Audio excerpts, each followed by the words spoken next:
ევროპარლამენტმა საქართველოს შესახებ მორიგი რეზოლუცია მიიღო. დოკუმენტი რასა იუკნევიჩიანის მიერ იყო წარდგენილი. რეზოლუციის ავტორები კიდევ ერთხელ ითხოვენ სააკაშვილის სამკურნალოდ საზღვარგარეთ გაშვებას.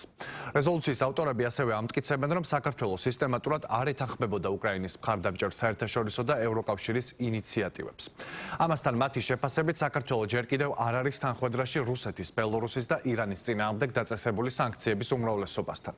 ევროპარლამენტი გამოხატავს შეშფოთებას იმის გამო, რომ მათი შეფასებით საქართველოს პორტების ნავთობგადამამუშავებელი ინფრასტრუქტურისა და ნავთობის გადამტვირთავი ობიექტები შეიძლება გამოიყენონ რუსული ნავთობპროდუქტების რეექსპორტის ან შერევის ხელშესაწყობად საერთაშორისო სანქციების რეჟიმების გვერდის ავლის მიზნით.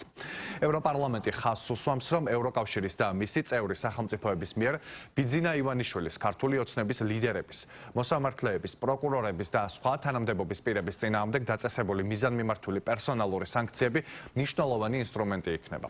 რეზოლუციის ავტორები მიიჩნევენ, რომ ქართული ტელეკომპანიები TV იმედი, პოსტივი და რუსთავი 2 ევროკავშირის წინააღმდეგ მტრული პროპაგანდის გავრცელებას ახდენენ და მოუწოდებენ ევროკავშირის ინსტიტუტებს გადახედონ ასეთი მედია საშუალებების აკრედიტაციას ევროკავშირის ინსტიტუტებში და მოუწოდებენ ევროკავშირის წევრ სახელმწიფოებს მიბაძონ გაერთიანებული სამეფოს მაგალითს და მიიღონ შესაბამისი შემზღუდველი ღონისძიებები.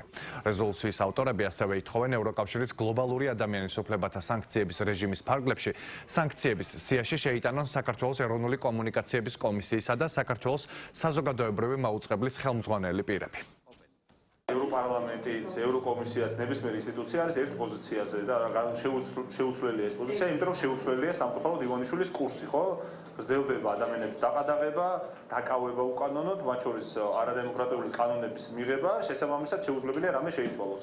და პირიქით, უფრო მეტად დამძიმდება ყველაფერი, მათ შორის იმ გადაწყვეტილებებს, რომელსაც არ იღებენ, შეიძლება მიიღონ უახლოეს მომავალში, რაზეც ჩვენ სამწუხაროდ ვაფრთხილებთ საზოგადოებას. ეს ანგარიში არის მკაფიო დასტური იმისა, რომ ქართული ოცნების რეჟიმის პირობებში კანდიდატის სტატუსი სამწუხაროდ იქცა უშინაარსო ფიქციად იმ ფონზე, როდესაც უკრაინამ და მოლდოვამ გადადგეს კონკრეტული და მყარი ნაბიჯები წინ ევროკავშირში გაწევრიანებისაკენ. საქართველოს იმ შანსებსაც კი ვერ იყენებს, რაც მას დიდი ბრძოლის შედეგად მიენიჭა და უკვე პირიქით რისკავს ყველა იმ ბერკეტის დაკარგვას, რაც ჩვენ აქამდე გაგვაჩნდა. კრიზისის დაძლევის და მთავარ სტრატეგიულ პარტნიორებთან ვითარების ნორმალიზების ერთადერთი გზაა, რომ ქართულმა ოცნებამ გააუქმოს დრაკონული კანონები, გაათავისუფლოს პოლიტპატიმრები და დაიწყოს საერთო ეროვნული დიალოგი ახალ არჩევთან დაკავშირებით. რაისა კომუნისტკამ ამხილა მთელი ეს კლასიზმი, რაც არის ევროკავშირში. ესე იგი, რა თქვა, რომ 2022-მდე, სადაც აქ ჩვენ რო რეფორმებს ვატარებდით ევროკავშირის მიმართულებით, აქ რო ჩამოდიოდნენ, მადლობებს გვიხდიდნენ ერთ-ერთი ლიდერები რო ვიყავით, თურმე აღმოჩნდა, რომ ესო ბლეფი იყო. არც არავინ გეგმავდითო აღმოსავლეთ ევროპის მიმართულებით გაფართოებას. რა საქართველოს, უკრაინა და მოლდავეთი. ესო 2022-შიო, რო დავინახეთო, რომ იქო უკრაინამ ომი დაიწყო და რაღაცა, აი ვინც ომობსო, იმას ესე იგი დავასაჩუქრებდო.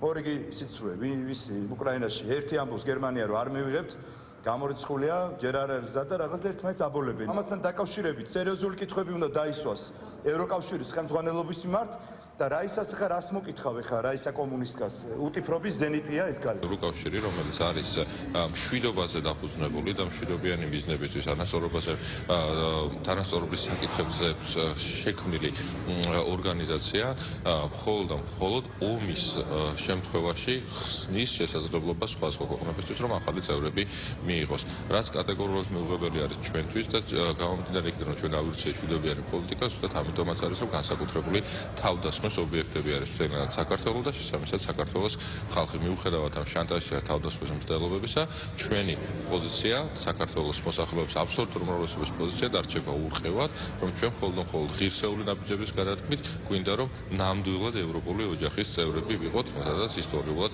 რა თქმა უნდა ჩვენი ადგილი არის და არა იმ სოვიეტიზაციას ქცეულ გაერთიანებაში, რომელსაც მთლიანად დაკარგული აქვს ევროპული საწესები და ახლა ევროკავშირი ქვია.